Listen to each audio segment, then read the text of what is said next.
Subscribe कीजिए हमारे channel Sonipat 24 को। सबसे पहले लेटेस्ट खबरें देखने के लिए बेल आइकन को दबाइए। सोनीपत में लोकतंत्र सुरक्षा पार्टी के सुप्रीमो और पूर्व सांसद राजकुमार सैनी पहुंचे, जहां उन्होंने कार्यकर्ताओं को संबोधित किया। वहीं इस दौरान उन्होंने बीजेपी पार्टी पर जमकर निशाना साधा और कहा कि बीजेपी पार्टी सिर्फ वायदे करती है, निभाने का समय आता है तो वो भूल जाती है। वहीं मोहन भागवत के बयान पर भी कहा कि जो धर्म मानव को बांटने का काम करता है वो धर्म नहीं बल्कि धंधा है। फिलहाल मोहन भागवत के बारे में कहा जा रहा है कि वो सठिया गए हैं, लेकिन पहले आरएसएस को हिंदू और मुसलमान दिखाई देते थे और वो राजनीति करते थे।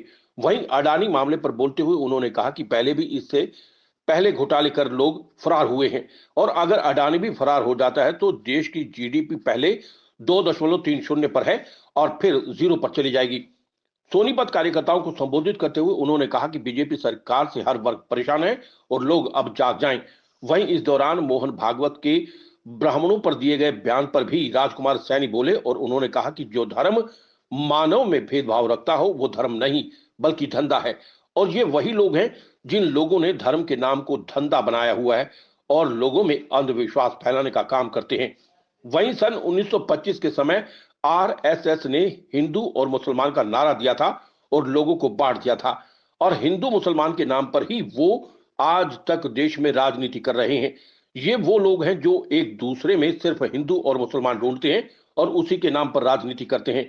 लेकिन ब्राह्मणों के ऊपर दिए गए बयान के बाद आरएसएस प्रमुख को कहा जा रहा है कि वो सठिया गए हैं, लेकिन जो धर्म मानव को बांटता है वो सिर्फ धंधा ही करना जानते हैं। निराकरण मैं आप सब साथियों के सामने और विद प्रूफ आपके सामने बात कर रहा हूँ। पूरा ओबीसी समाज जिसकी संख्या 52% है, आज वो सिर्फ 11.23% की हिस्सेदारी में है।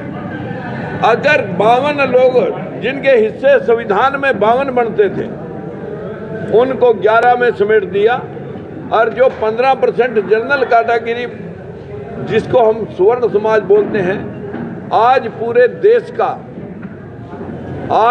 देश का सिस्टम हाईजैक हो चुका है। देश में 25 हाई कोर्ट है, एक सुप्रीम कोर्ट है, एक भी आज तक जज नहीं लग सका ओबीसी को।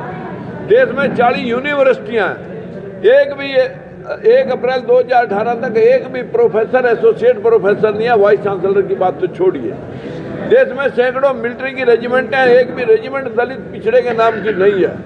हमारे देश में रेलवे में 8%, नीति आयोग, विधि आयोग 6%, 7%। ये भेदभाव के लिए हम लोगों को जागृत आखिर हम क्यों शिकार हुए, इसका क्या कारण है? वो है मानसिक गुलामी, अंधविश्वास, जिसका चीरहरण मैं हर रोज करता हूं। और इन लोगों की भावनाएं बहुत आहत होती हैं। हमारी 4000 साल में भावनाएं आहत नहीं हुई, हम सब कुछ लूट लिए गए। हमारी भावना नहीं है, और भावना इन्हीं की हाथ होती है। आज हमारे देश के अंदर व्यवस्था ये है कि जिसकी लाठी उसकी भैंस, जो लोग राज कर रहे हैं सारा सिस्टम वही हाईजैक कर चुके हैं। इस भेदभाव के खिलाफ हमारी जंग। 2024 का चुनाव को लेकर अलग अलग पार्टियां जो है लगातार पहुंच रही है जनता के बीच, आप भी पहुंचे हैं, तो आप किस प्रकार से अपनी रणनीति तय कर रहे हैं? मैं पिछले लगभग 26 साल से भेदभाव के खिलाफ लड़ रहा हूं, और ये मैं दावे से कह सकता हूं कि ज़्यादा देर कोई भी भेदभाव चला नहीं करता। अब तक चल लिया जो 75 साल हो गए। अब तो अपने आप कहना पड़ रहा मनुवादियों को कि वाकई ये जाति पाति जो है ना, एक ही समाज के लोगों ने खड़ी करी है, जो इन जातियों के अंदर भेदभाव फूट डाल करके सिर्फ राज को इस्तेमाल हथियाए बैठे हैं। सैनी साहब, आरएसएस प्रमुख मोहन भागवत, उनका एक बयान सामने आया है कि ब्राह्मणों ने ही सभी जातियों को बांटा है, उन्होंने ही सभी जातियां बनाई। हाँ, ये तो मोहन भागवत इस बात कहने लगा कि जब चंद्रशेखर राव ने और स्वामी प्रसाद मौर्य ने, हम सब ने कहा कि जो धर्म मानव में भेदभाव करके एक श्रेष्ठ और एक नीच बनाता है वो धर्म नहीं धंधा था। लोगों ने अपने बैठ करके रोटियां सेकने का एक धंधा बनाया। इसी पर आज मोहन भागवत को बयान देना पड़ा, और उसको भी लोग वो कहना शुरू कर रहे कि ये तो सठिया गया। अब लग तो ये सठियाया निरा मोहन भागवत, अब ये सठिया गया।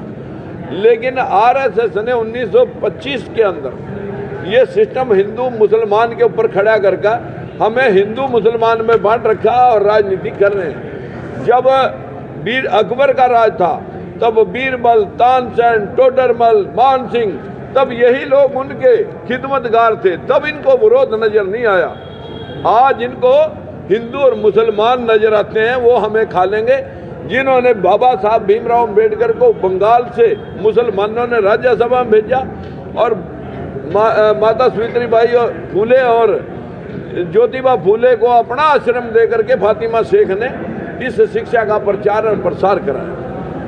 सैनी साहब, नई सरकार बनेगी, गांव में सरपंच चुनेंगे, जिला पार्षद भी बने, लेकिन ई टेंडरिंग को लेकर और राइट टू रिकॉल को लेकर वो लगातार धरने पर है। गांव को विकास तो छोड़िए, सरपंच जो थे वो गाँव में भी नहीं जा रहे।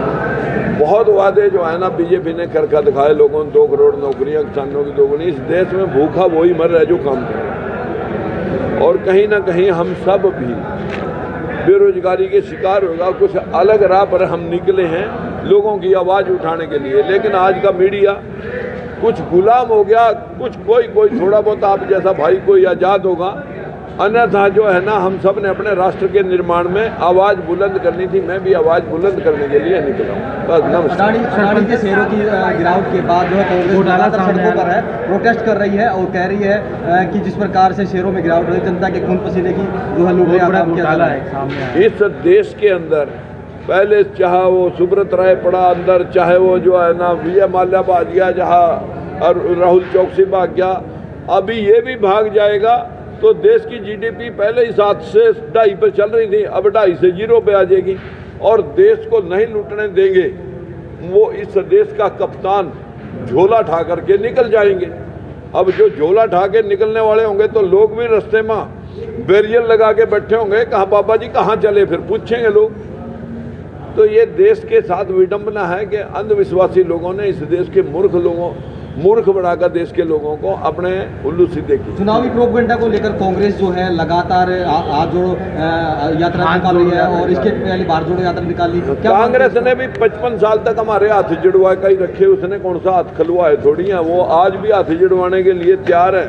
मैं नहीं कहता कांग्रेस वही कांग्रेस है जिसने 55 साल राज कराया, तो इनको किसने रोका था इस देश का विकास करने से, इन देश के लोगों को रोजगार देने से। इनके पास भी ऐसी गनें पड़ी हैं जो आज इनको छोड़ करके चली गई हैं। बहुत सारे लोग जो मतलब जो है ना निष्क्रिय से थे वो वहाँ पड़े थे, अब वो जो है ना हाथ से हाथ जोड़ो, कल पहला देश जोड़ो चल रहा था, ये देश तो जुड़ाया था।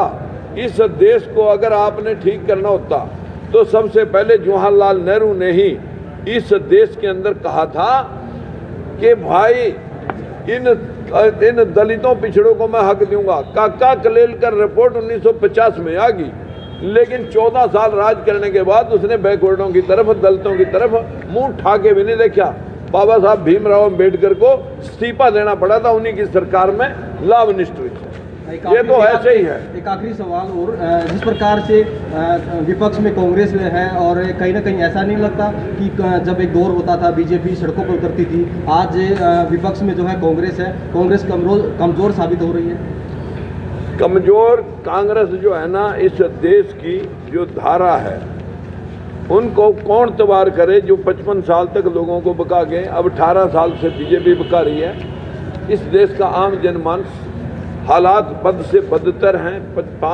5 किलो दाने के ऊपर मुनस्सर हो गया। अमेरिका के राष्ट्रपति चर्चिल ने यह बात कही थी कि अगर लंबा राज करना है तो सारे देश को फकीर बना दो और 5-10 लोगों को अमीर बना दो, उनसे लेकर के पैसे दाने दे देंगे, ये लोग जिंदा रहेंगे, वोट पाएंगे और इनका कटोरा लेकर इनके पीछे घूमते रहेंगे। आज ही वो चिर प्रत्याशित उसने दिखाया था, एक कबूतर लेके फांग फाड़ दिए, उस पर 4-4 दाने डालता गया। जब फंग फटे थे तब तो कबूतर चिल्ला रहा या तड़फ रहा था, फड़फड़ा रहा था, लेकिन जब दाने पड़ने लगे तो उसके पीछे हो लिया। यही देश की परंपरा चल रही है। ये पूंजीपतियों की सरकार बना करके हमने बहुत बड़ा धोखा कर दिया। हमें नहीं लगता कि देश का कभी अब दोबारा से निर्माण करने के लिए कोई ऐसा म्यार बहेगी कि जिसमें आम जन की सुख सुविधा का ध्यान रखा जाएगा।